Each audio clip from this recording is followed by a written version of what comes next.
السلام علیکم پیارے بچوں، آج ہم پڑھیں گے دوسرا کلمہ شہادت ما ترجمہ۔ دوسرا کلمہ شہادت، اشہد ان لا الہ الا اللہ وحدہ لا شریک لہ واشہد ان محمدا عبدہ ورسولہ۔ ترجمہ، میں گواہی دیتا ہوں اللہ کے سوا کوئی معبود نہیں، وہ اکیلا ہے، اس کا کوئی شریک نہیں، اور میں گواہی دیتا ہوں کہ محمد صلی اللہ علیہ وآلہ وسلم اس کے بندے اور رسول ہیں۔ ایک بار پھر پڑھیں۔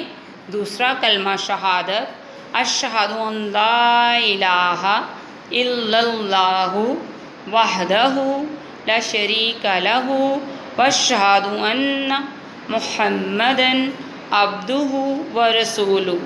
ترجمہ، میں گواہی دیتا ہوں اللہ کے سوا کوئی معبود نہیں، وہ اکیلا ہے، اس کا کوئی شریک نہیں، اور میں گواہی دیتا ہوں کہ محمد صلی اللہ علیہ وآلہ وسلم اس کے بندے اور رسول ہیں۔ پیارے بچوں، دوسرا کلمہ شہادت ترجمے کے ساتھ زبانی یاد کریں۔ اللہ حافظ۔